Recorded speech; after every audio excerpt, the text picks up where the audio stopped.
Hello and welcome to Workhorse Wrestling Network. You are gathered with us tonight for the Cookout Podcast, where we talk about what's cooking up in the world of professional wrestling. Tasty. Yes. Sorry we're a little late, but as normal, we're here every Tuesday, 7:30 p.m. Pacific, 10:30 Eastern. Tonight, we're going to let CM kick us off with a clown of the week, as we always do Woo-hoo. here on the Cookout Podcast. And then from there, we're going to go into an AEW Revolution review from this last Sunday night, in which AEW had their pay-per-view Revolution, or the Revolution pay-per-view. So, Miss CM, who you got for clown of the week this week? We got three. And y'all know who's number one. He will never not be number one forever. If I don't give him clown of the week, someone should test on me because I am probably being held against my will. It goes to Phil. Cannot stand you, Phil. We'll be glad when you retire again.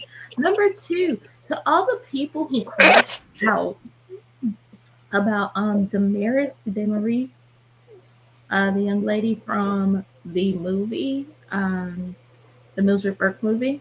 Quinn, Who was Yeah. like, I learned that who's gonna win the match before they walk through the curtain.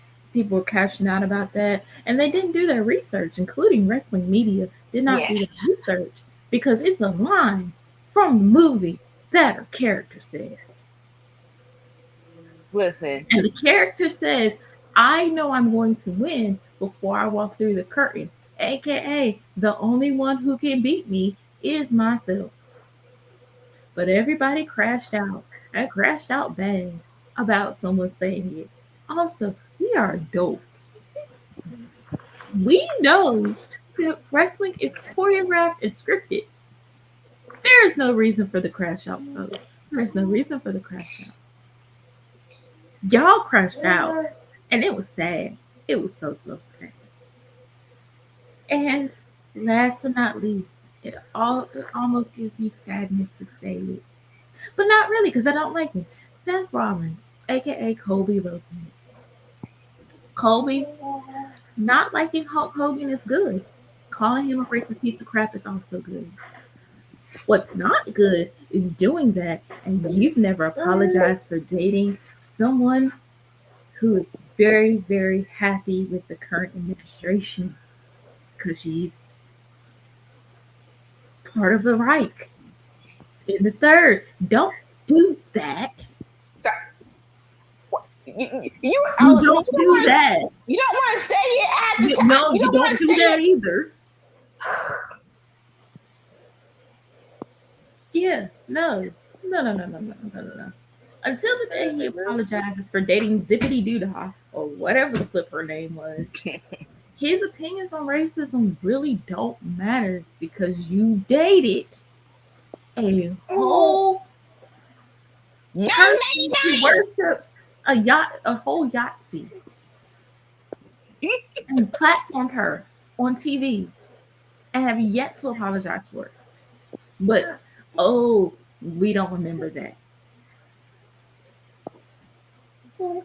No, I remember. I will always remember because I remember when your ex fiance exposed your pictures and I saw things I didn't want to see. Ugh. Don't you hate that? It was so. I mean, I understand why he's upset because if I were a dude and I were that little, I'd be upset too. But he got a kid, so it works. But 3 clowns of the week: one for Phil, one for the people who crash out, and one for Colby Lopez, who refuses to apologize for being a whole dater of Yahtzees and wants to critique Hulk Hogan. Both of you are trash. Fix that. You are trash. All right. Happy Tuesday, guys. Happy Tuesday. Anybody else want to speak and represent any of those clowns of the week? They got commentary on those or no? Sorry, my brain's on football. Honestly, that happening at the Queen of the Ring is more egregious because like we already have a hard time getting these girls to the main event or actually treating like they're a big deal, and then y'all real life not knowing how professional wrestling on television works. Really? Like you said, See, and you these are part of the Twitter. crash out crew. You part of crash out crew. I'll bring it back Because in. she said a quote that her character said in the movie. And instead of people doing the research, they did what you just did. They did No, exactly what you just did. no. Like I said, for the reporters, like you said, you don't like. Okay, no offense. All right, because we can do a whole conversation, but it's like it's WWE, NWA, WCW. This wrestling companies have been around for 30 years. Are there people in their 30s who real life are going to still say, "I don't know how this works"? So when I do interviews, I don't know what question I'm supposed to ask. It's like, come on, be for real, bro.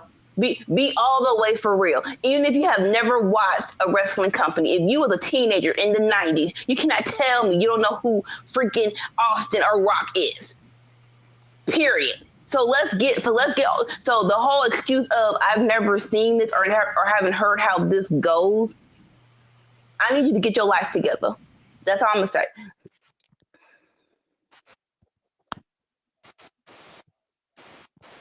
So I guess that is I think clown of the week.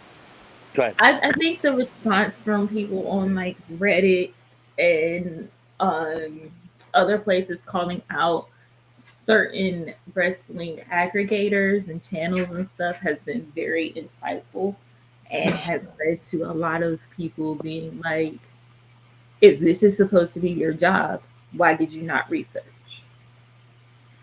And then looking at, because I don't get on Twitter, or let me Nope. present, Twitter no longer Yes, me exists. neither. I don't get on X like that. I am more of a Blue Sky person. So on Blue Sky, it's open source. You're able to control what's happening a lot more. And someone did an experiment where they had a completely cleared browser, no internet data with their real life associated with the browser, anything like that. And when they typed in wrestling, like AEW stuff, all the negative came up. When they went to their stuff they actually like, way more positive. For me, it's telling that we are in a space where it's more profitable to be negative towards AEW than Yeah. missing things. I Interesting. mean, Okay. the I, flesh. Yeah, I like talking crap when things are bad and singing praises when things are good. I don't care whose company it is, who the owner is. I mean, if I can make fun of the owner, that's kind of a benefit to me. More material Well, to go off of. Oh, I'm gonna make fun of Cokehead Khan every day because that man, he's toned it down, but good God, y'all remember the episode of Saved by the Bell when Jesse took all those caffeine pills? I'm so sad. That was Tony for the longest time. And I got scared because I really thought his heart was going to beat out of his chest and we were going to watch it in a media scrum. And I didn't want to see that. Just him not I blinking wanted to gave be me wrestling pause. area. It's like, sir, your eyeballs need lubrication. What are we doing? Okay, I'm sorry. I mean, it would be hilarious if, like, he was out one night and he just pulled out an eyedropper from his pocket and just kept going. 10 more I hours to mean, go. I used to keep a count on how long he could go without blinking or if he would blink at all. And during promos, he did not blink. I remember the first Straight up. time we caught him blinking in a promo. It was a miracle. Because I thought he was a robot. Dude knows his wrestling. He never misses a moment. He doesn't. But good God, I really thought that he did. I didn't think he could blink. Also, allegedly, for the allegations. But yeah, I really thought he couldn't blink. I thought he had like a disease or something. I researched it to see if there was something like that, and I couldn't find anything. But I figured maybe he had one of them rich people diseases. I don't know. Dolores. Bruh, I thought he was premium. He was on that I'm premium so stuff. excited. But we can Like, turn our attention to the meat of the cookout for tonight, which will be a review of AEW Revolution from this past Sunday. Do we want to talk about the 0 hour or just go right to the main card? I'm gonna say the best part of Zero Hour, besides the matches, because the matches were actually pretty good, and it Mhm. got Chris Jericho on the show without Chris Jericho being on the show. Um, I will say Taz talking crap. I think he forgot he was on the mic about the Costco guy. I really think he forgot he was on the mic. He was like, "Oh my god, is this still going? What are they doing?" Even as member was over it, Tony Schiavone just stopped talking at one point. If you have not watched Zero Hour, go back to the Costco guys match. Go back to the entrance and just watch it. Just watch the entrance time. Like, hopefully, they For didn't those edit that don't know, that's the AJ Boom match, correct? it. Yeah, Yeah. yeah. And he's not a bad wrestler because he's done it professionally. He did it professionally for a while. And that's how QT actually knew him. But he took so long, and Taz was so over the song. Taz is like, look, we already know what it is. It's an AEW review. We already know we're going to be here for 4 hours. We don't need to be here any longer because you're behind. They want to go from A to point B. No matter what, at 8 o'clock, this match is done. He was just thinking in his head, like, your name isn't Roman Reigns, your name isn't Mark Calloway. Like, you don't get 5 minutes. Hurry the fuck up. Although, to be fair, he might actually, this is going to sound really weird to say, he might actually pull more people in than they do just because of his stick on social media. Like, well, that's the reason why he's here, right? And Yeah. it could be a blessing. I am not against using social media. People, it's just like, please use them in the right way. Please use them in the right way. And it's going on the pre-show on YouTube. So, like, if it was on the main card, I'd be like, "What are you doing, Tony?" But it's the pre-show. Like, we can have gimmicky At stuff least with he's celebrities. trained. At Yeah, least he's trained. And it gave us MXM collection posing with Orange Cassidy. So it gave us at least one great moment where they're doing the whole framing of their faces, and he's like, you can't beat that. That was so wholesome and cute. And the Rizzler, I guess, was cute. But it did make me want like Costco cookies, and that's not okay because Costco is so far away. And they're Yeah. dangerous.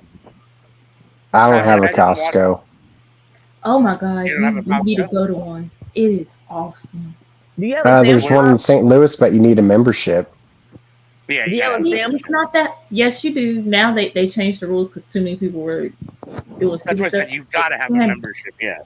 Sam, you can get a large pizza, like a whole large pizza, for like $6, and it's actually good. Yeah, it's $10 out here, but yeah, and it's a big size. It's a big pizza. Do you They have a have Sam's good. Club? It's better What? than Sam's Club. Ooh! Yeah. And I was a Sam's Club girly. It is better than Sam's. It is amazing. I want to Yeah, try their we wine got. collection, but I'm trying to be good. Yeah, I got 2 Sam's Clubs not too far away from me, but yeah, Costco. That's a 2-hour drive. It's The worth Sam's it. Club is Walmart, right? Yeah. Yes. Yeah, it's Walmart out here. We don't have Sam's Clubs out here. And Oh so your well, Sam's Club, Sam's they are Club is different. like the pizza, like membership Costco. version of Walmart. Okay. And they've got like a concession stand like Costco because our Yeah. Walmarts don't have Yes. nothing. They usually have Yeah. like a Subway in them, maybe, but they never have No. No. nothing. Sam's Um, Club, you got the ice cream, you got the full on pizza, you got the hot dogs. It's just like they Costco. don't have like well, they might now. They don't have the chicken bake, and their selection of wholesale items is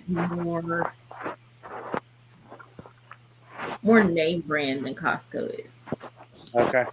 But the Costco Um, brand is way better. Good ranch. I like getting the big bulk members mark stuff. Costco is better. It tastes better and it lasts longer. Well, I was thinking of like not food stuff, of like, I don't know, like baby wipes. Got them for cheaper. Just buy a big old box of that. Lasts a year. It's cheaper. It's like here it's about $5 cheaper. Toilet paper too. Hmm. Tell Alright, me, it's so- worth it. I thought 0 Hour was solid. I didn't watch all of it. I didn't watch that final match with the Costco boys, but I did watch a couple before that. They were solid. But for the sake of time, and since it is late already on your guys' side over there, why don't we talk about the opening match of the main card? Maxwell Jacob Friedman versus Hangman Adam Page, in which MJF got the win. What y'all think about? Who got the Yes. win, you said? Oh, my bad. I MJF. apologize. Yeah, hey, MJF got the win. Why? Okay, no, but Oh no, I'm sorry. I That's love right. I Hangman apologize. getting the win.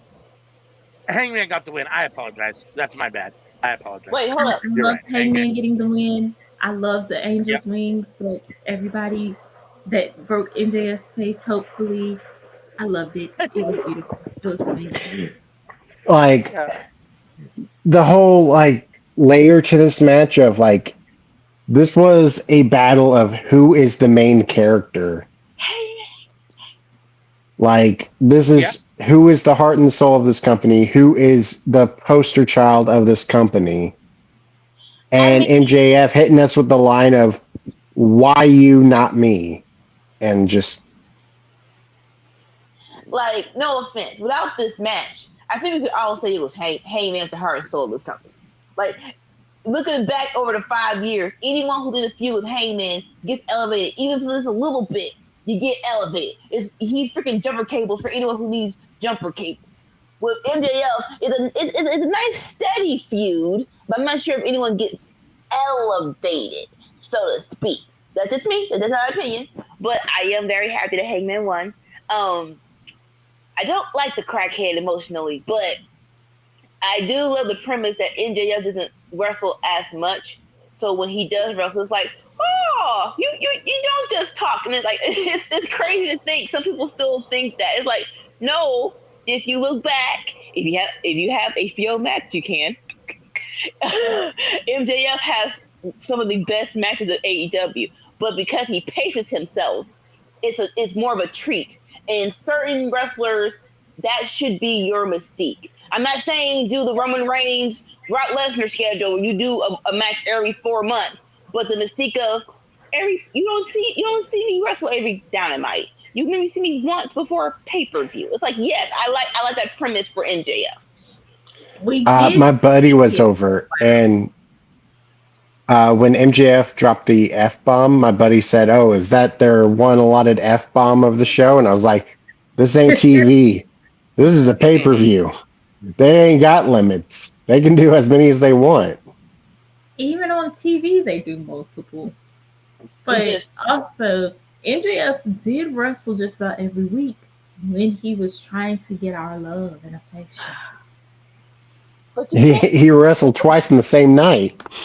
But if that's not who you are, you can't keep it up, boo boo. I appreciate you trying to be something you think we want you to be. But if that's not who you are, eventually it's gonna burn out, baby. I think hopefully that's the lesson you take from this whole program. That you gotta be yourself. And you can't blame people when you wanna unalive someone with freaking gasoline to come out. What's the difference? There is a difference. A house versus an actual person is a freaking difference. And Thank you, before we Princess move on Ruby. to Thank you. before we move on to anything else, we got to talk about the angel swings. It was beautiful. It was glorious. I wish I could have It done was disgusting. it. It was amazing. I He loved it landed right on his face, as and he I'm just should have. left to question: is that how was that supposed to go, or did he mess that up? Because like that was He did. nasty. He that there was stank on that. It was Oh, wonderful. I loved it. It was great. It was everything that MJF ever needed. I Yeah. think both men did a really good job of selling, the dislike, the hatred, which very well may be somewhat true. I don't know, but um, it came across as if it could have very well been, real life hatred, and they both went out there to do harm to the other one. So I enjoyed it. I I thought, mean, they say open the show with a solid match and end it with a solid match, and I thought they did that here. This was very good. The, the Um, fact they did that, that was their you know, opening there match. there might have been a little bit of hatred in that, man. Like yeah, I maybe mean, there's a little bit of truth to MJF saying why you and not me. Listen, the reason why MJF is an emotional crackhead that we tolerate with is because all of his hatred comes from a personal place. And again, if you just see a therapist, we can work some of this stuff out, baby. Like some of this stuff, and not only that, but literally, I would honestly argue that there's an argument for this, AEW being the Hangman story, right? I see that argument. I hear it. I see it. I can recognize it. There's an argument for the fact that MJF has had more or better booking, more success in AEW than Hangman has. He's won more. He's been champion longer. All those things. So for all intents and purposes, he's been booked in a better way. At least in my opinion. But Um, hold on. but, Does but MJF have a whole storyline that leads up to a pay-per-view named after his insecurity? Because never forget why we have Full Gear. It is because Hangman was down and he felt so bad. And Cody the Heel Rhodes motivated him to get back healthy to be in Full Gear, which Full Gear at the time was his underwear and boots. But never forget that.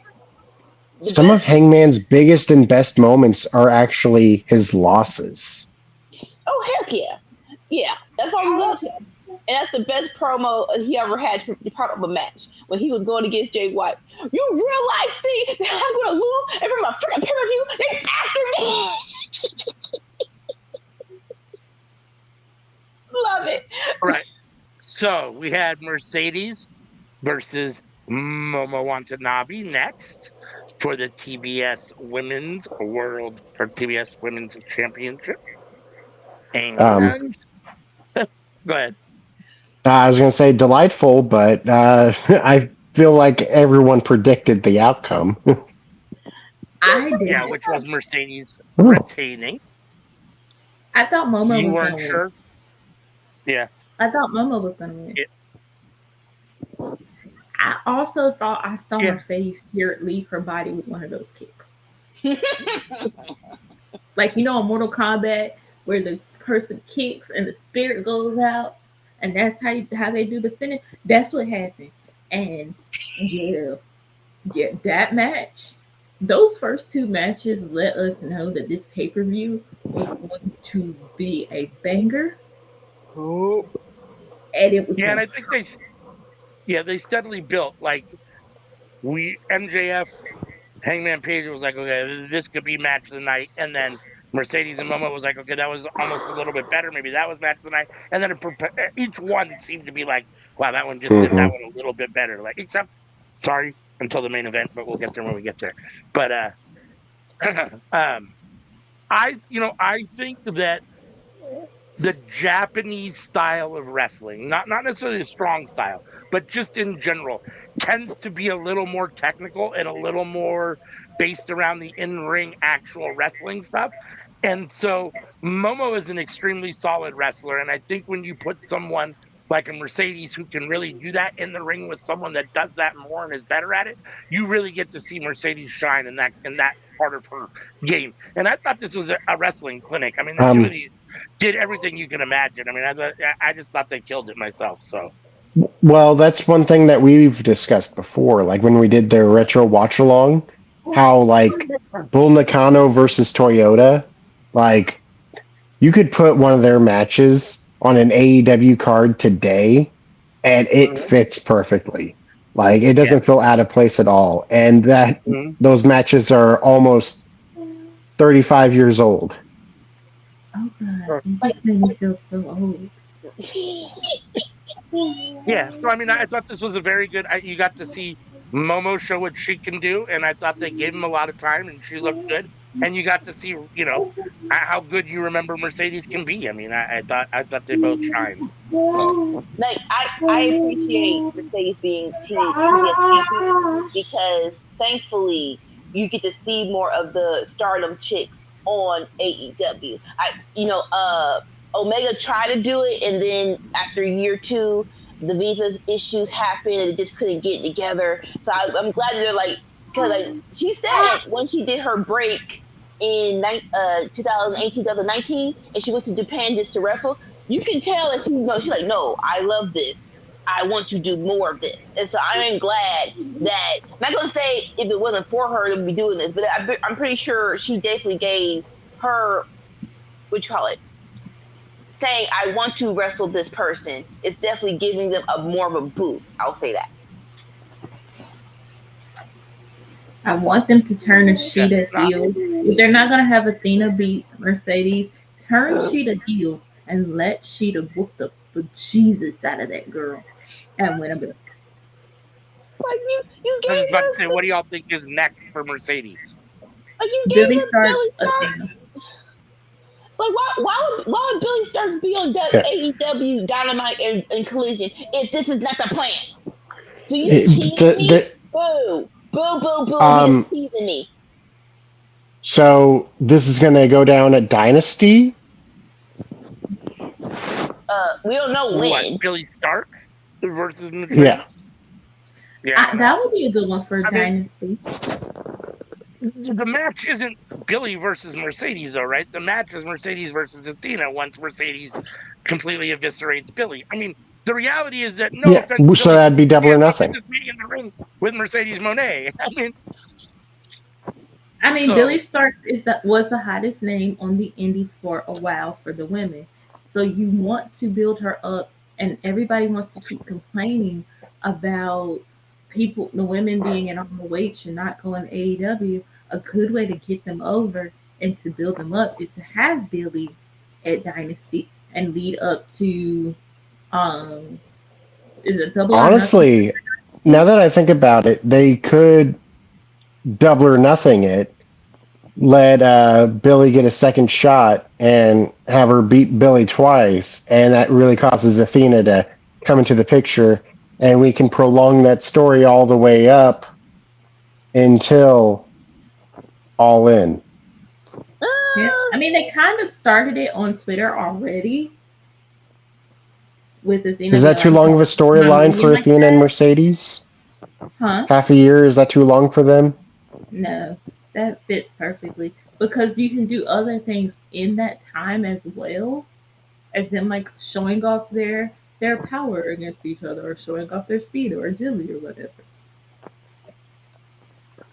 It just depends on how much time they put into the feud. That's my little discussion. Like, okay, if we're going to do this until All In, how much time, how much effort are you going to put into actually building these people up? I don't want it to be a low point. I want it to be all gas, no brakes when we get Athena finally here. Well, back on Dynamite and Collision. Do you think that we continue to see Momo on AEW TV, or you think this is a one-time Probably thing? not. She might I come would back, but I, yeah. I think we have a new Japanese star come in for a while, and we just rotate. I wouldn't be mad if we saw her on ROH because you can batch tape those and have her appearances more.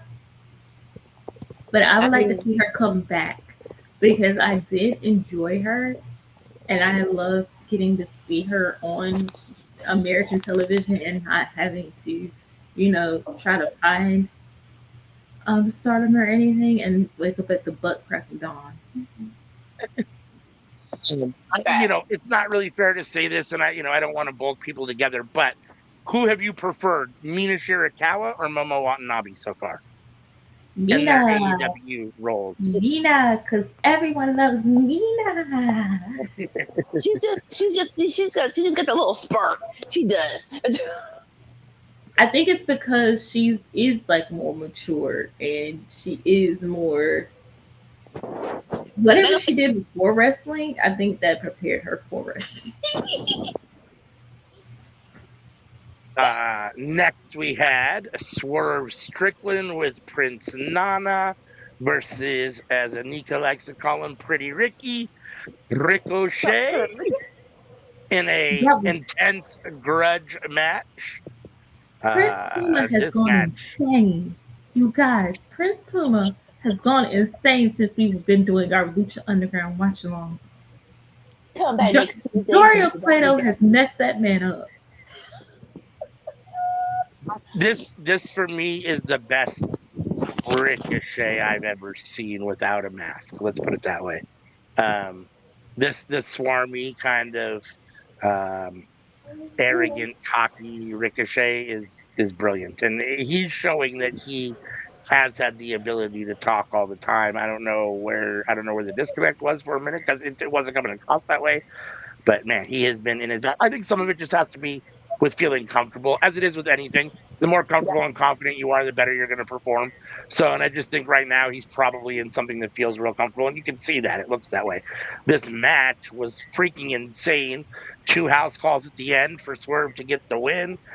Holy smokes, he kicked that dude's head off. I was like, holy. And then, yes, the rope. I was a little disappointed after kind of Yeah. the hype up that I thought it felt like there were around alterations to the robe, that it felt like that was very anticlimactic, but is what it is. Nana gets his robe back. Swerve hands it to him on one knee, basically continuing to, I don't know what that is, but show me loves him, pledge loyalty. I'm not sure what that is, but um, and so they are victorious, Mr. Swerve Strickland. Is this the end of Swerve and Ricochet? No, Uh, Yeah. I mean, you think that Ricochet is going to cost him the match with Mox? no. No, I say no to that. Like, please don't do that. Please don't do that. We'll talk about it later, but that needs to be a clean match, 1-on-1, no shenanigans, no shenanigans. And we've been looking, we waiting for this to, you waiting for them to run this back since the C1. So yeah, no shenanigans, please. Two things. One, what's going to end up happening is Ricochet is going to come down there and Hangman is going to stop him from interfering. That's how I see what's going to happen. Hangman is going to be like, that's my mortal enemy. He cannot be your mortal enemy. Therefore, you may not touch him until I get the belt. And then two, I think the problem with Ricochet in WWE was they wanted him to be a good guy. And Ricochet is a high flyer. Yeah, he's marketable. Yes, but he's also a douche. And it works really well to let him be a douche and talk like a douche. He's not Sammy Guevara face level of douchiness, where Sammy Guevara could be a good person, but his face is just, I want to punch you in it because you just have a punchable face. But Ricochet is very much, if you He's talk got to a face that's like approachable, he's and a so you leave it to little where he opens his mouth of it like, oh, it's like that. It but depends. that's Let's put him in a bar on an only Friday night. Who knows what would happen? I can't I believe would. that was the third match. I like the fact that Swerve knelt to Nana and gave acknowledgement that Yes. without Nana, he wouldn't have been there. And he continued that in the media scrum and was like, part of the reason I got this is because Prince Nana is cool with Tony Khan. And I'm gonna keep rocking with him because it benefits both of us, and he keeps me aware of what's going on, and going from there. Um, yeah. So, This I will was also probably say the most unpredictable match for me. Like I really felt like this one could have went either way. Oh, that was not my unpredictable match. The Will Ospreay match was the unpredictable match for me. Uh, Although I will say I called it the other way. I called Ricochet winning, or Prince Nana turning. Um, I did not see Swerve winning, but I thought I Kyle Fletcher was going to be. So I So definitely appreciate you that. thought that this match was predictable, but it swerved you. yeah, I got Swerve by Okay. Swerve.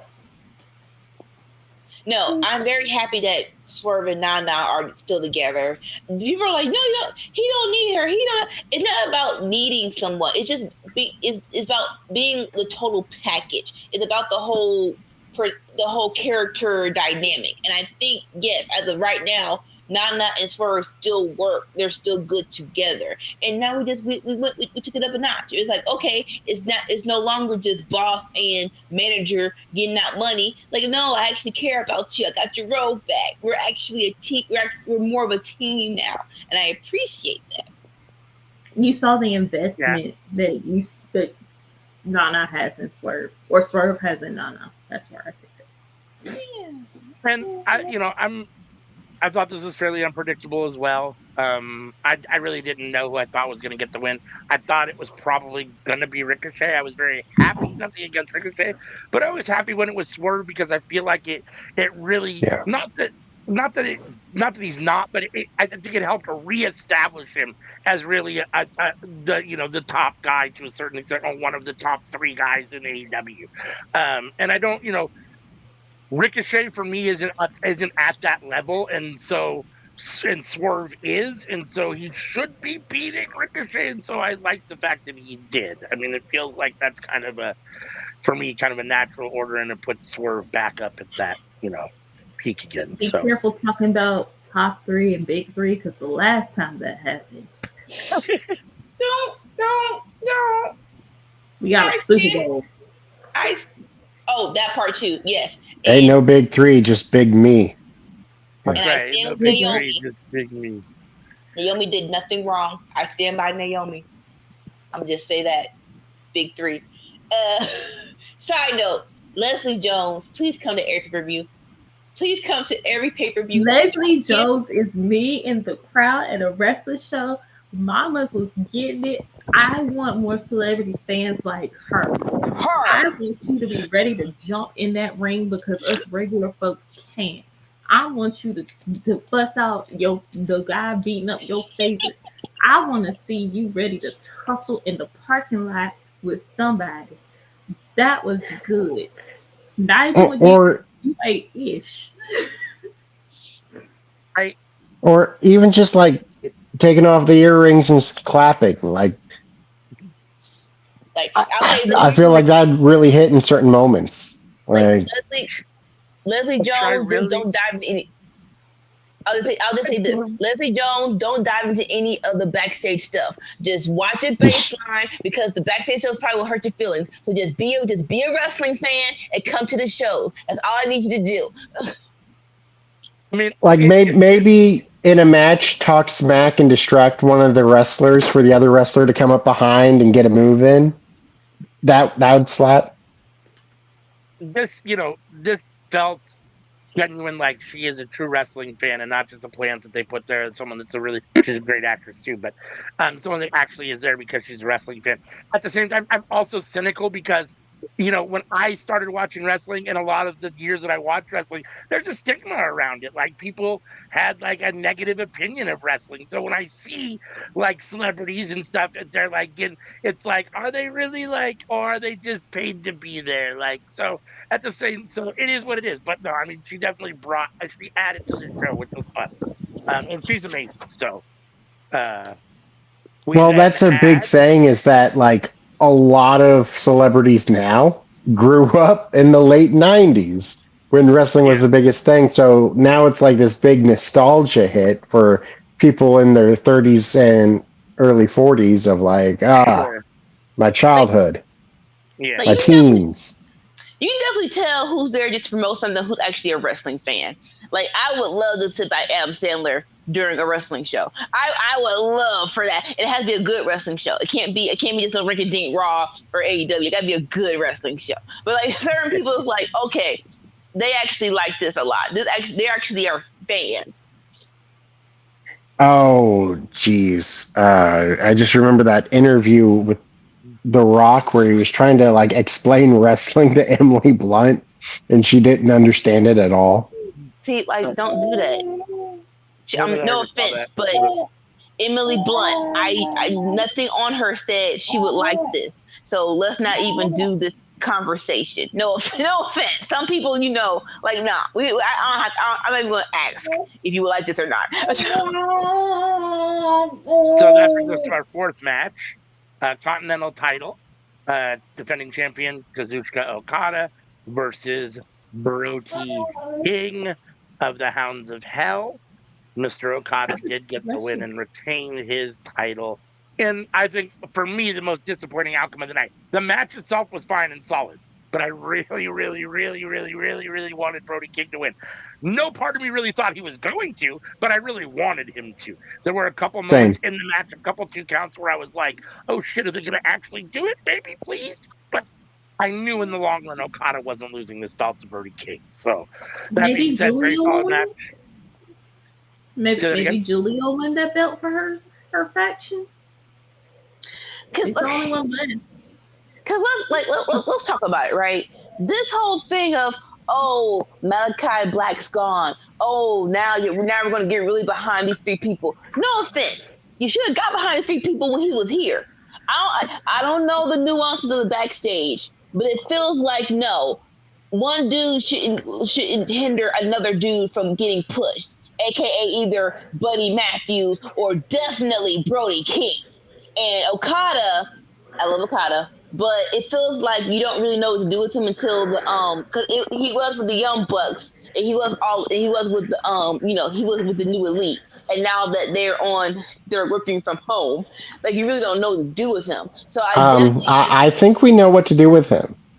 You put him in matches on pay-per-views and you have him call people bitch. no Okada is more than that word. And for me, seeing when he came with seeing since he's been with the Elite, he is more than that word. And just him smiling crazy and then going deadpan psycho killer, I like that about him. Psycho So, killer. But that's who he's always been. like you said, New Japan. I'm not getting up That's to what watch New I Japan. found. I found the blue sky, the ski that they Yeah. have. Brody King is so much cooler now that he's not tied to the Lord Dork. And thank you to Merker X Brian, because I can't say the real name because it has an M word in there that we don't know how to say. But yes, All right. them no longer being tied to Malachi frees them up because Malachi had a lot of creative control. And if he didn't want to lose, then that would have put an L on Brody or Buddy.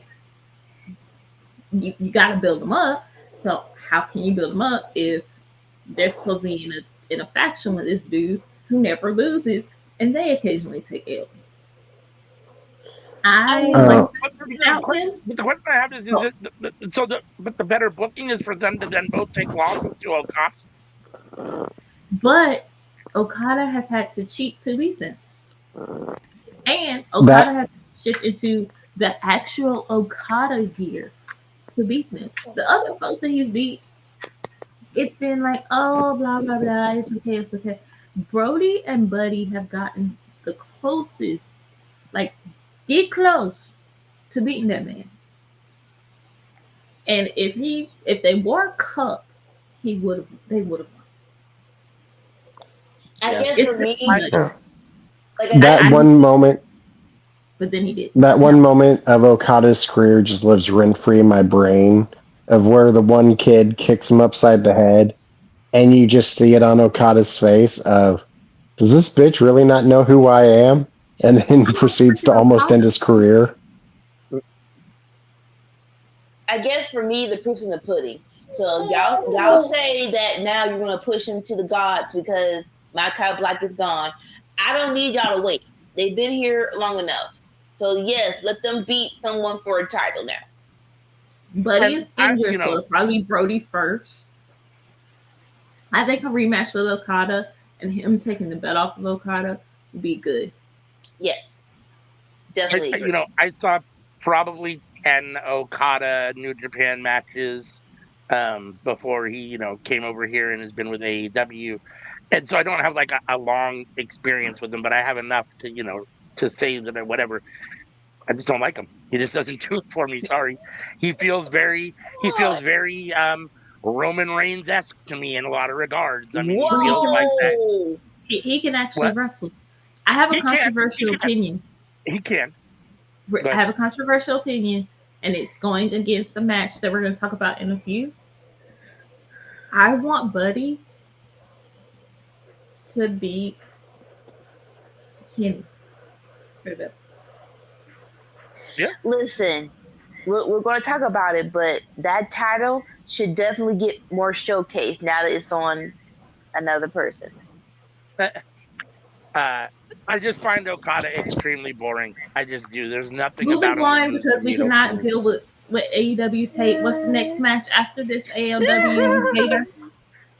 You giant hater.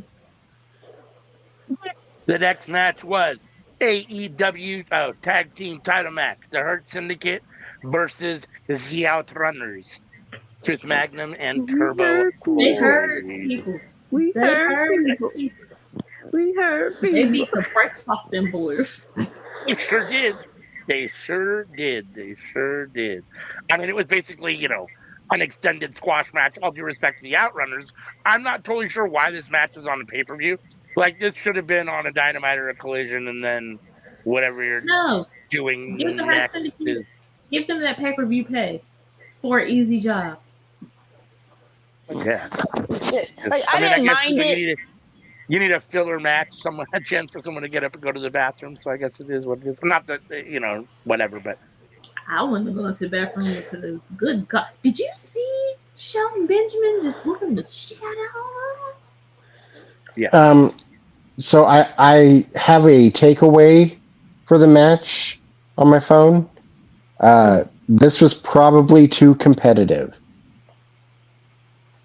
Yes and no. Like, we talked about this, I want to say last Winter Circle.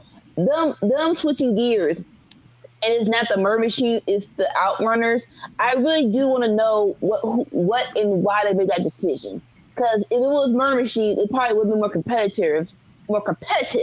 But the Outrunners are over, and it feels like someone needs to really, when we say finger to the pulse, not graze your pulse. No, put your fingers on your freaking wrist and stay on that mug and for the whole entire year, because it feels like we should have had the Outrunners go for the belt a couple of months earlier. Not saying they're not still over, but a couple of months earlier, we might have been more interested in this. And Hurt Syndicate are on a roll where it's like we really had to think about who. Like I said, we really had to think about who they're wrestling, because they're not heels, but they are getting cheered. So who would be a good opponent where we're not what's the word? I'm not saying we can't be. It has to be clean cut, yay or nay, but it can't be muddled. You know what I'm saying? It can't be muddled where it's like we're so confused. Like I think the reason that Outrunners was the best choice between Outrunners and Murder Machines, because Outrunners are over and they can have a good match. I enjoy Lance Archer and I enjoy Brian Cage, but sometimes I feel like their opponents gotta carry them quite literally to having a good match. And ALW, he's gotten pretty hot on Brian Cage of late.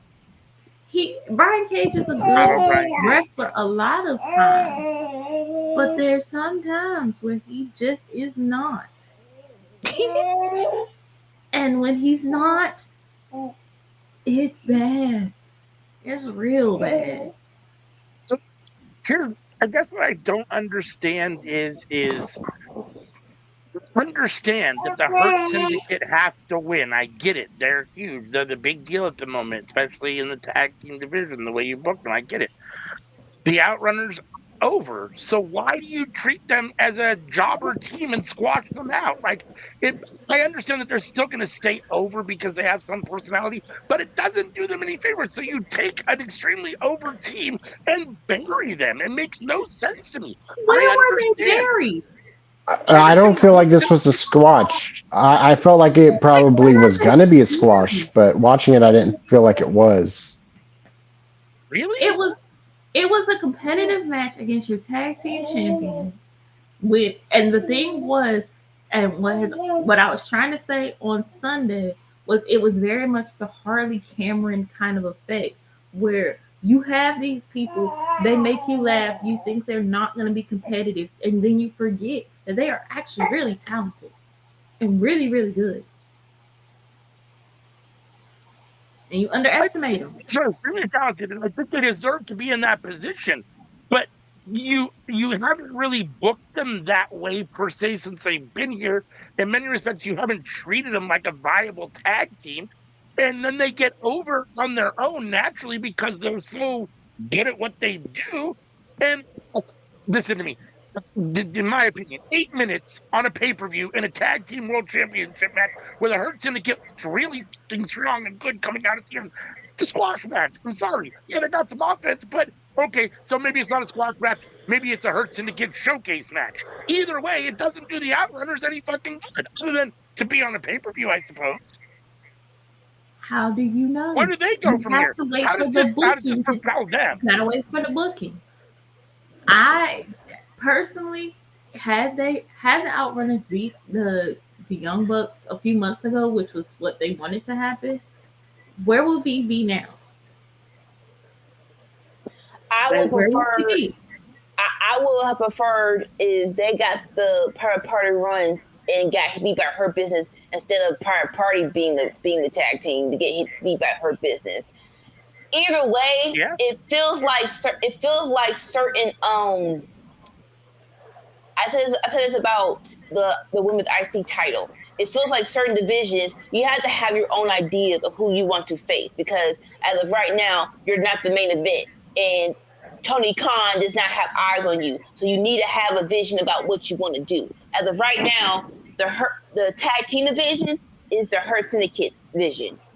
I feel like whatever ideas MVP has for the tag team division are probably going to happen because right now TK does not really care about. I was trying not to say it, but yeah, he doesn't really care about the tag team division right now. So I would Maybe, say for MVP, like I need you to think long term. I need you to actually be intentional about this division since y'all have the belts. maybe now RJ City can focus on the tag division and kind of revive that a little bit. I wouldn't mind that. next And we have part of the the reason I Hollywood say that Undead. is because he was kind of a force behind the timeless Tony Storm Mariah May booking and everything. So maybe he can help with that too. Speaking of time And with now Tony that Storm and Mariah Tony May, is back, Tony is back booking a little bit more, so maybe we'll get more consistency because whoever was booking without Tony, you could tell the difference. And sometimes it works, and sometimes Are bald wrestlers just better? No, wrestlers just better. does So that mean as you our start next to match play was ball, you get better? Uh, Hollywood ending women's world championship title match between your champion Timeless Tony Storm and the challenger Mariah May, in which was and I thought this was an amazing match. Tony Storm got the win. Uh, in Los Angeles. man, Man, oh man, oh man. The bloodshed in this match, bro. Both of their faces were just crimson mask. I mean, Are that they was, going to be able to show any of that match on TV? dude, I don't know. We're gonna That's find out what it tomorrow, is. now, aren't we?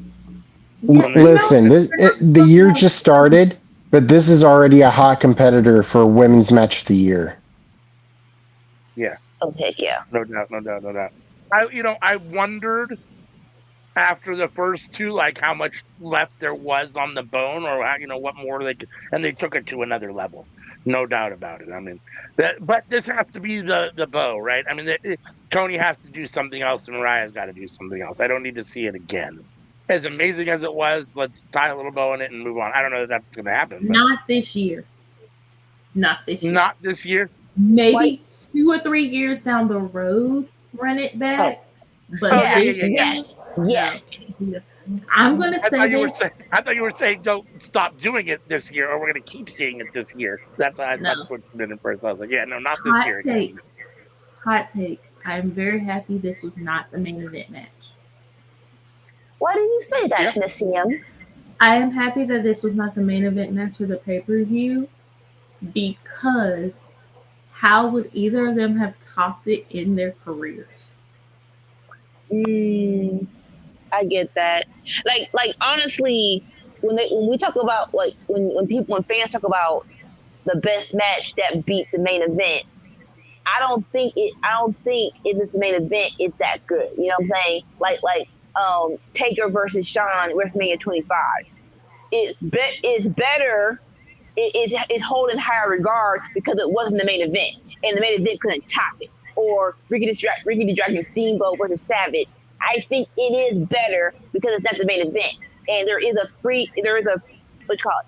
You're more free because there are no expectations of main event, and you have to turn around and say, hey, you gotta go beat that now, not me. So I do get that, where it's like, I do, like, there is an appreciation if it's not the main event. And you have everybody say, it should be main event, it should be main event. If it was the main event, I'm not gonna say it wouldn't be this good, but there would be more pressure on them, I would say. Yeah, I mean, I think there's definitely something to be said for less pressure when you're, not the main event. So yeah, I mean, you can. At the same time, I mean, for all intents and purposes, almost every one of these matches could have been a main event, or and in my opinion, a lot of them were better than the actual main event. So, but we can progress on. The next match was our let's see, seventh match of the night. It was the international title match between Konosuke Takeshita, your champion, and Kenny Omega, who is back and in full swing again.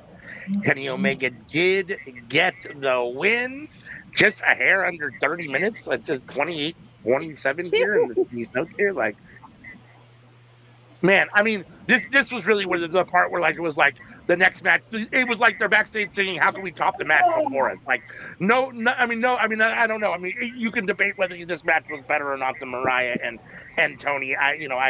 It's all a matter of opinion. But these two freaking killed it, and to see Kenny Omega back at full speed, or at least it seems like 100%. And holding a belt again, that makes me extremely happy. I think he is one of those once in a lifetime type guys, and when he's going right and he's healthy and all those things, I mean, he's got to be in the conversation for best on the planet at any given time. So, and no offense to Takeshita, I love Takeshita, and even though they made this match extremely unpredictable, and I thought there were plenty of times Takeshita might win, I pretty much knew before it started that I thought Omega was getting the win here. I didn't think Takeshita was going to win 3 times, and I think they wanted to put the belt on Kenny, which they obviously did. So I'm happy all the way it looked around. Takeshita looked amazing in a loss, and there's nothing wrong with ever losing to Kenny Omega. So yeah, I have 2 things. Already before. Yeah. Well, that was one of them.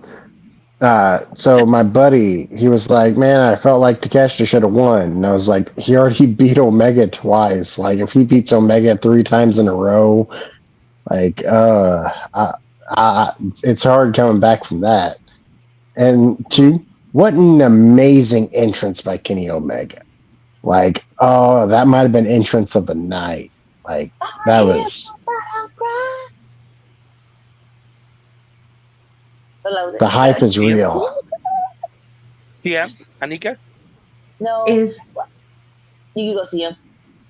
if Takesha had beat Kenny 3 times and like in a row in their matches, it would have been again. Where do you go in your career from here? Like, he might have went on the Hangman Spiral tour. Yeah.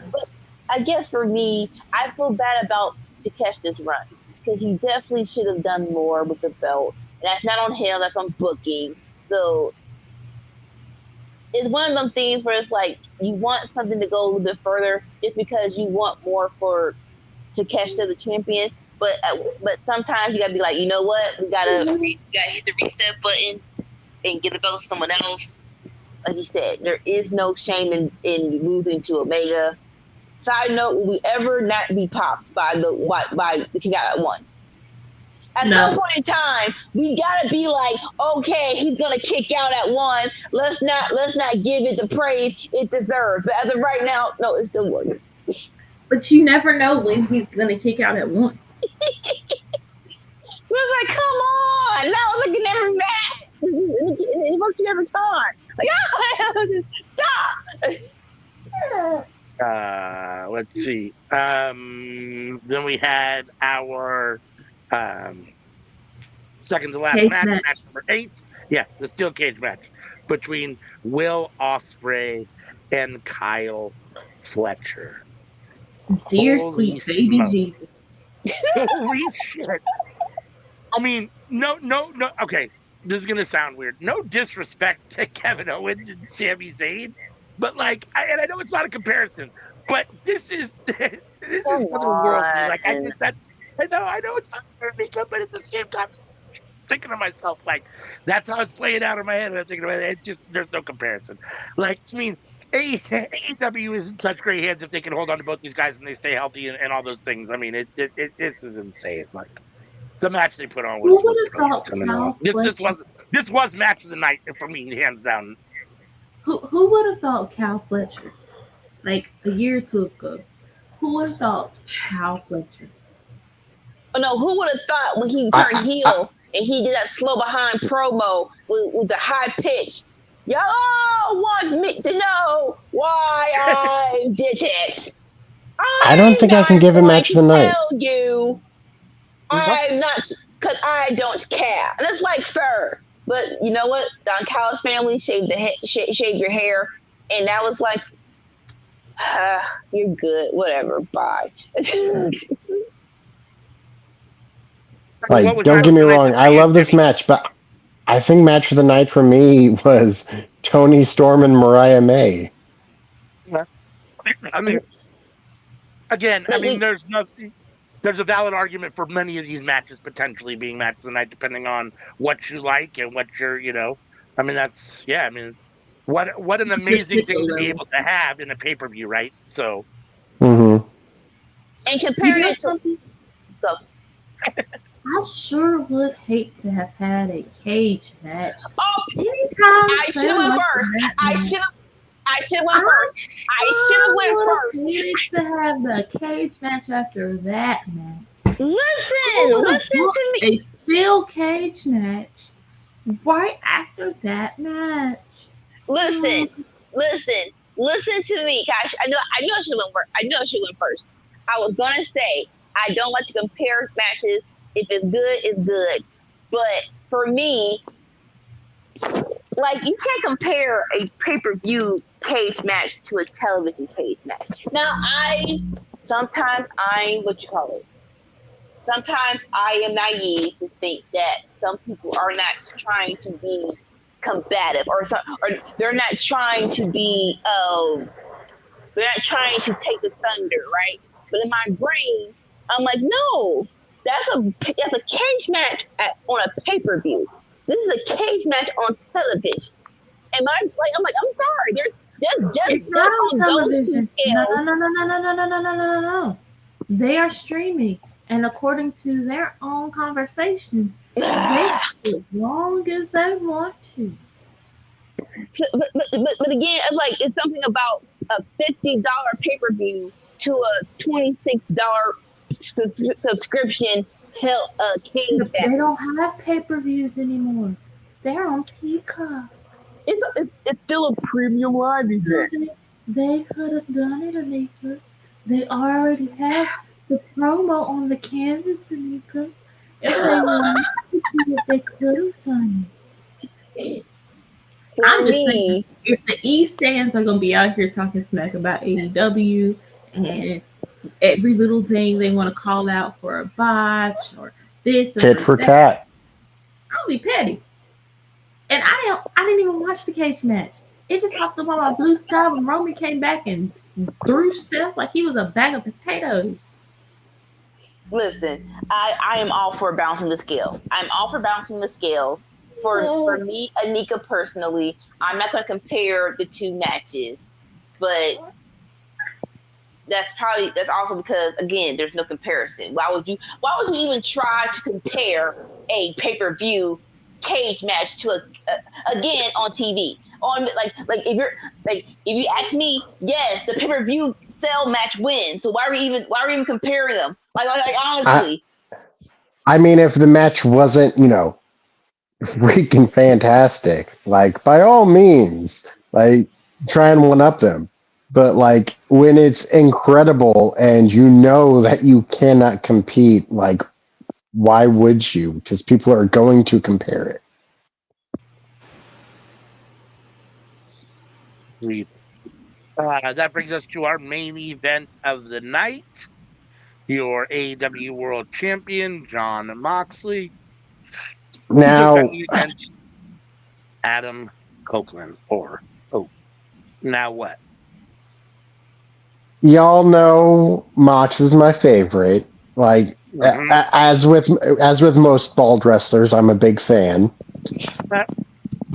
The first half of this match wasn't very good at all. Yeah, I mean, I would argue none of the match was great. I mean, I don't know. I thought I think it picked up. Thought it was okay for what it was. It's really unfair to put this after Ospreay Fletcher in the cage. It's not just unfair to them, but it's unfair to the crowd. There's no more energy. I mean, there just isn't. Like, you've just basically been on the most amazing roller coaster of your life in some regards if you're, a diehard wrestling fan, and then you have to try to get up for this as well. So, there's a little bit of that for me. Plus, this didn't live up to what it was supposed to be. So, yes, it did. Honestly, it lived up to what it was supposed to be. So side note, no offense, but an over 40-year-old Copeland is not a Kenny Omega. An over 40-year-old Copeland is not freaking Ospreay. So to anyone who real life thought that Moxley versus a 40-year-old plus Copeland was gonna beat them matches, it's out. TK is out of your mind. Now, Jon Moxley versus a 40-plus-year-old Kenny Omega, we would have taken that. Yes, but I'm like, no offense, but if you have to have not seen a Copeland match for the past 3 years to real life think that Copeland versus Moxley was gonna beat any of these matches on the card. So whoever set up this card, how dare you? You was stupid, and this is on you. No, they were not. Look, here's the thing, and I hate to put it to y'all like this, but I'm gonna say this in the nicest way I can. A lot of wrestling fans are stupid. Because folks wanted Coke and Mox to be this big thing, but also failed to realize they gotta blow something off. The way it worked perfectly.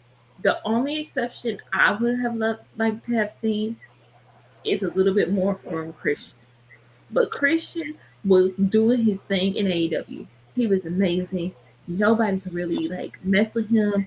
He was that higher level older wrestler.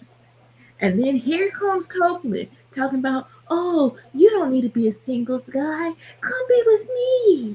Let's go be a tag team. We could be great. It'll be Cope and Christian all over again. And you'll be second to me again. Oh.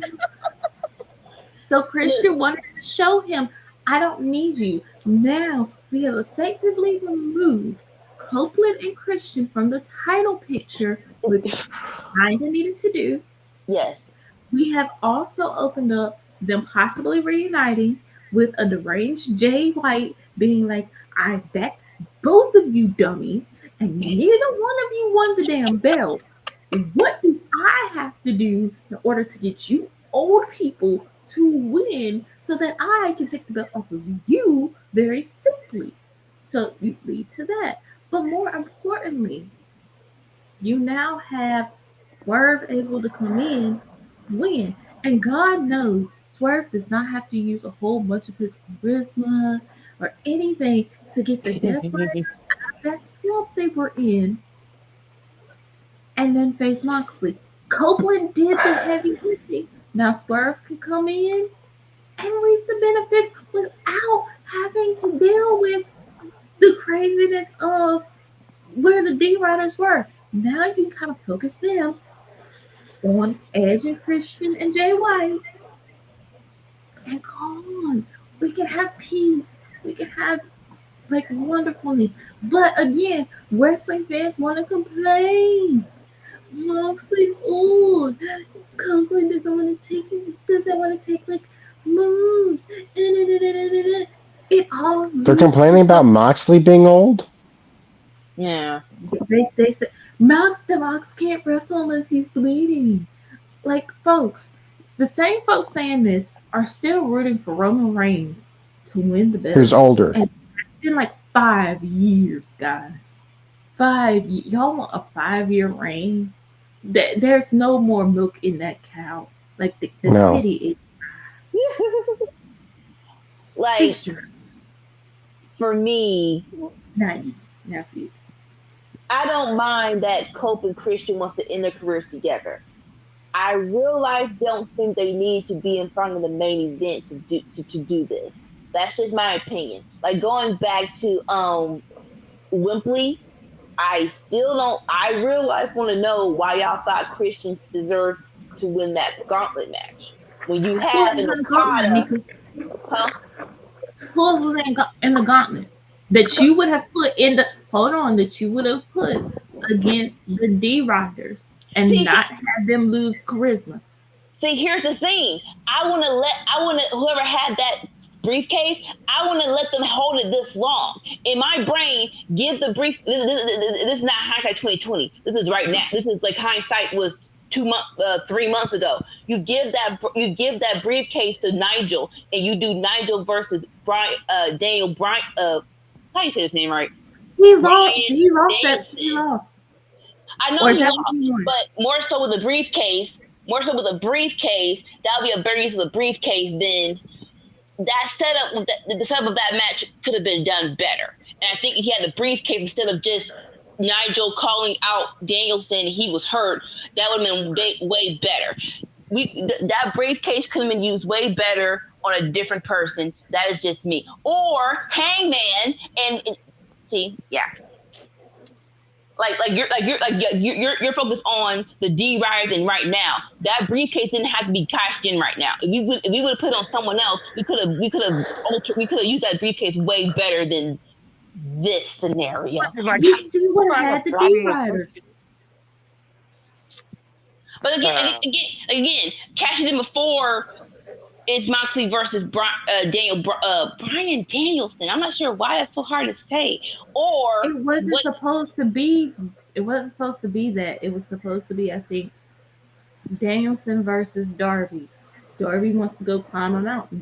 Nobody wants to wait for Darby to build up. So you gotta move it to somebody who is marketable at least. Move it to Moxley. The only one out of the people in the gauntlet that could handle whatever could be built up and then be moved out of the picture and still have a career is Christian. Everybody else that was kind of in that match, with the exception of like Jeff Jarrett and Luchasaurus, is supposed to be mid level, like upper mid card, like upper mid card, or main event. I'm just worried that these men are gonna become the next Chris Jericho of why is this Ah, 50-plus-year-old Canadian blonde dude on my TV? I don't think they're gonna now, be that bad. no, we're not. And I said this You on say that a now. no with Jericho. No offense. Again, you can tell a person's persona by how you look at them. Definitely with Christian. Christian is not that dude where he's like, I need to be here for an X amount of time. If I'm not gonna take a break, or because I want to be a rock star, I'm gonna just be here 24/7 with no freaking plan. Christian, out of all of them people, he always has a plan. Whether it's executed poorly or wonderfully, he's gonna have a plan. If he doesn't have a plan, you're not gonna see him for a minute. Then he'll come back. Unlike Jericho, and I feel like now, like this is when, like wrestling fans, everyone needs to calm down. Yes. Was this the best match of the night? No, but let's calm down. Comparing it to Seth versus the Fiend, y'all calm all the way the hell down, because that was bad on so many on tremendous proportions. So let's calm all the way down. I'm not sure. I don't care how many freaking time you freaking kick me out of a podcast because y'all don't want to y'all don't want me to tell y'all the truth, or y'all think I'm trying to be a WWE Shield or AEW Shield. No, everyone needs to calm down. This was definitely a misfire because someone else been the main event, yes, but this was not the worst main event of all time. Let's calm down with all that foolishness. Yeah, of all time, definitely not. I don't think it was the worst AEW main event. Probably not. Probably not. But it was anticlimactic for such a great pay-per-view. And it was, honestly, for me, I don't have a problem with I mean, the time that it happened, yeah, the briefcase situation with Moxley was irritating.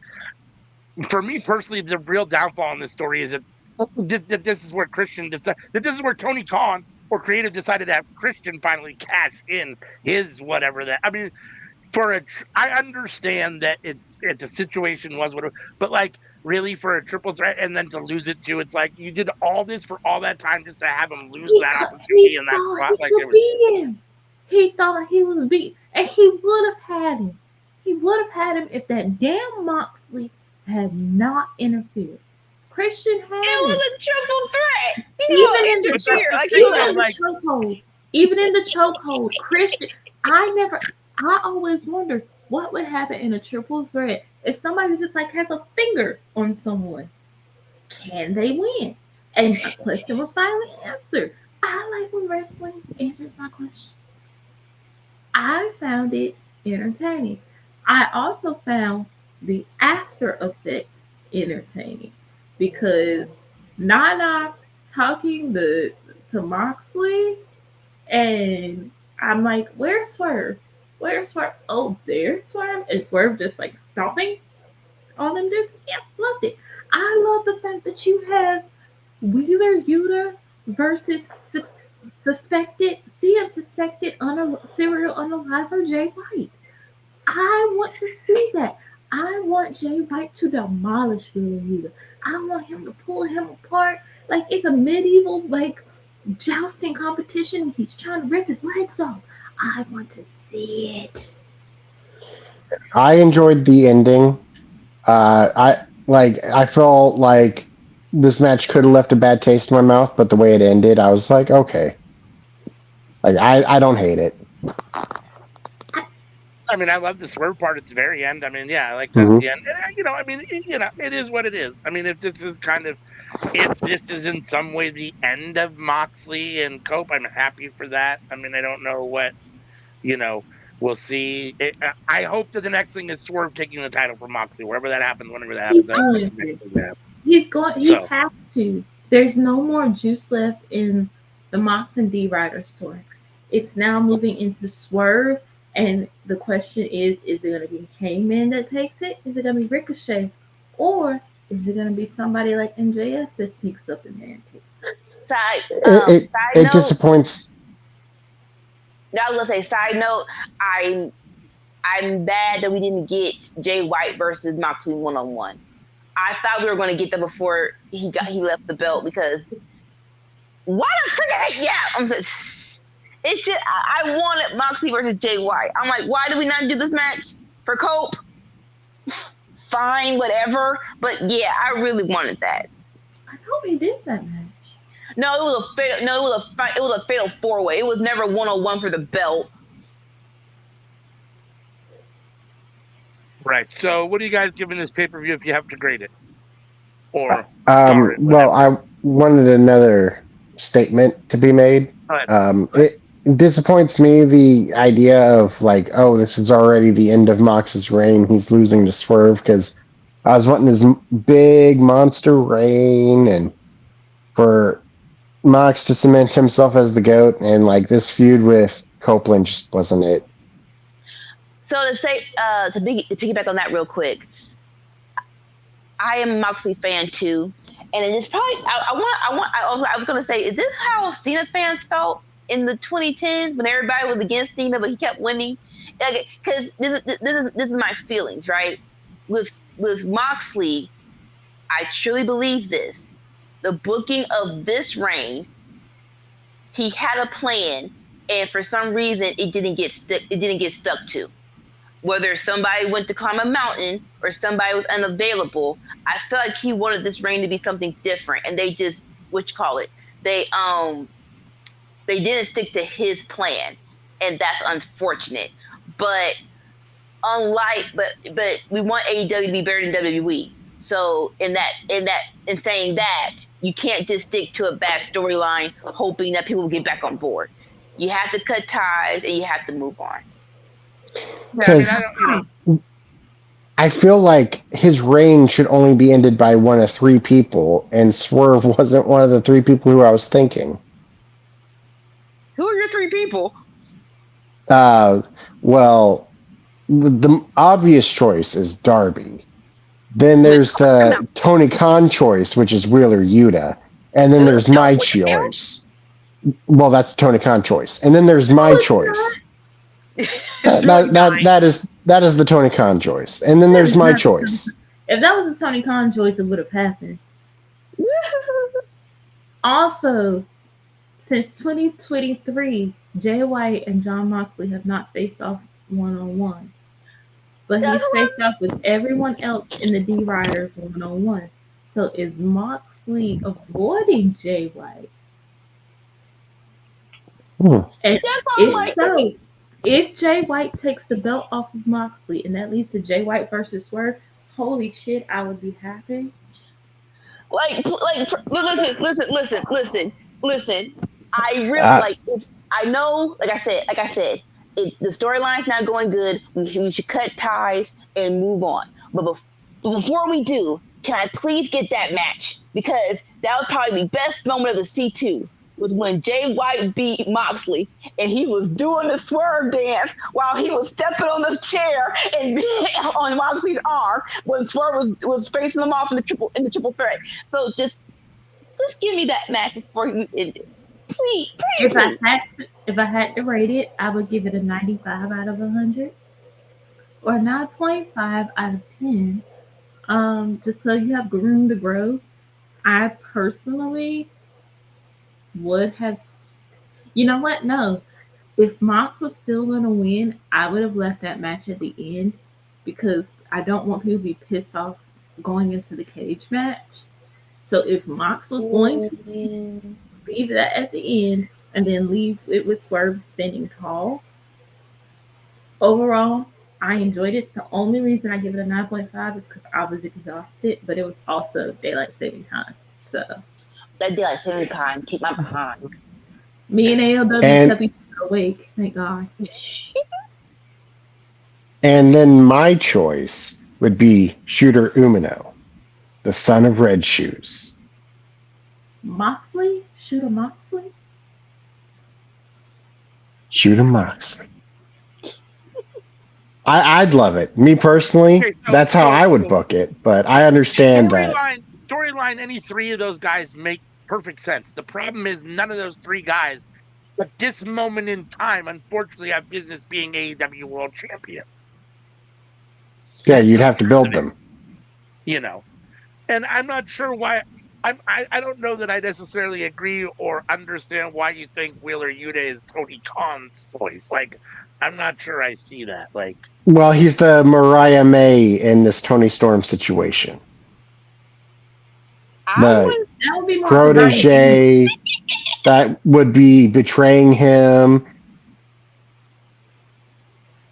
yeah, I guess. I mean, I see what you're saying. I don't know Tony Khan. I have no idea.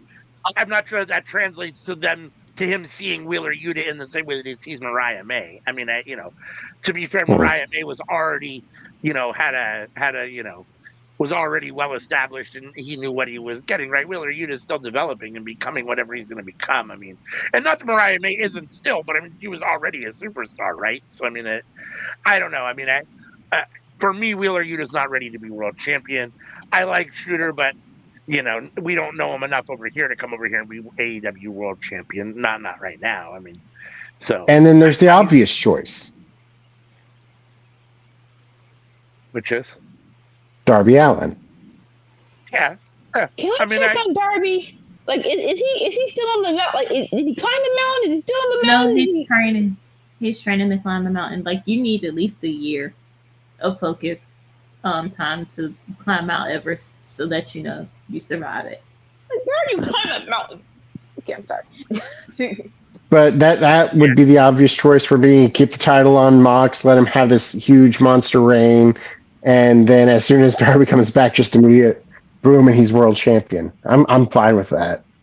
I know that all three of you are going to mute me, and I know that you're going to. We're done.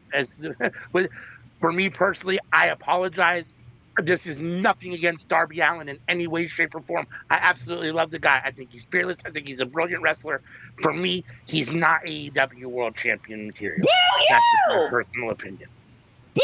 When you think about the other guys that you have there, when you think about the Kyle Fletchers, the Kenny Omegas, the Will Ospreys, even the MJFs, he's just not on that level. He's like an Orange Cassidy to me. He belongs holding the international title or the Continental Championship or the TBS Championship or the TNT Championship.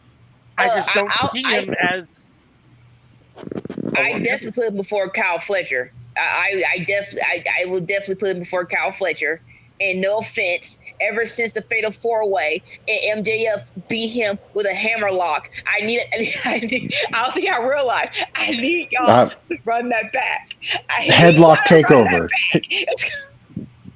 That hurt me to my soul. But yes, I put him in the middle upper tier. Like that. Yes, I do put him in that category.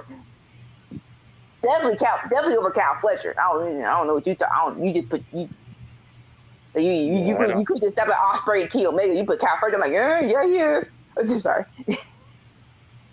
Yeah. But, so, what's your grade? Yeah, 9 out of 10. 9 out of 10. This was an A. No matter how it ended, it was an A. It really was. Yeah, I agree. I'm right there, 9.5. I mean, I do feel like ultimately the Hurt Syndicate match was an extended squash or showcase, which is a little disappointing. And the main event left me a little flat. But beyond that, I thought it was absolutely brilliant. I mean, wow. I wouldn't, I gotta be the negative Nelly here. I gave it an A-. No, I said not. Well, okay, 90 out of 100. Yeah, A. So you're giving it what? I mean, you got to be right at 90, right? Because 90 is an A- technically, right? Because an 89 nice. Maybe like a 92. Okay. Really? Nonetheless, very solid pay-per-view. I mean, the reality is that when I watch this show, I'm just reminded of how extremely lucky Tony Khan is to have the guys on that both the men and women that he has on that roster. I mean, he is the kid playing with the best toys at the moment, in my opinion. I mean, there's a couple guys in other companies that are still doing great stuff, but as a whole, like to me, it's there's no comparison. He's not I think a big part about it, all of them, but I think a big part of it is the freedom that's afforded to him by being there. Like Will Osprey, for example, he's able to do that, and he's able to still spend plenty of time with his family and make good money doing it too. Like if he was in WWE, WWE becomes your family. You're literally doing that almost every single day, whether it's house shows, meet and greets, all the travel. Like it becomes your life. With AEW, it becomes a day of your week. Yep. Yeah. All right. So that being said, anyone want to say anything else about AEW Revolution before we do some house cleaning and get up out of here? Good show. Can't wait to see what happens tomorrow. Keep up the good work, folks in AEW. Tony, whatever you're doing now, maybe you should keep doing it. Facts. All right. So as you are with us here, join us every Tuesday for the Cookout, 7:30 p.m. Pacific, 10:30 Eastern, where we all come together and talk about what is cooking up in the world of professional wrestling. On Friday nights, it's Friday Night Fights, where Anika and Sammy Joe come together and watch a WWE SmackDown in real time and give you their real time opinions and reactions to the show. Saturday morning, join us for the Winner's Circle, 7 a.m. Pacific, 10 a.m. Eastern, where myself, Sammy Joe, and Anika come together and review Raw, NXT, and Dynamite, grade each show. And the show with the highest grade is your winner for the Winner's Circle for that week. Saturday night is All Right, our Collision Watch Along. I do think this is probably going to the wayside in lieu of the Rundown, which should probably be out sometime either on Sunday or Monday, which would include a review of Collision and also a review of Evolve. But in the meantime, I'm still putting it up because it is what it is, and hopefully at some point, maybe whatever. But we do sometimes have a Saturday that is All Right Collision Watch Along starting at 5 It's p.m. so good right now. Where we watch Collision in real time and give you our reactions and opinions in real time. And then again, at some point very soon here, myself and Sammy Joe will be back to doing Under the Square Circle. That's 8 a.m. Pacific, 11 a.m. Eastern on Sunday. Mornings we'll be playing some sort of video game. You can scan this QR code. And that QR code will take you to Linktree, and from Linktree you can get to all of our social media from one place. Please come check us out. Love to interact with you guys. Love to hear what you guys got to say about anything. And yeah, so all those we're everywhere you can see on the screen there. If you want to listen to the audio version of the Cookout podcast, you can do that on these podcast locations where you get all your other podcasts. So if you don't have time to sit and watch us, you can always listen to us while you're running around doing whatever it is you're doing. So let's see. Unless there is anything else from any of you guys, as Laura says, we'll cut the lights and get up out of here. Is that right? Yeah, there we go. All right. Let's see if this works. I'm curious. Bye.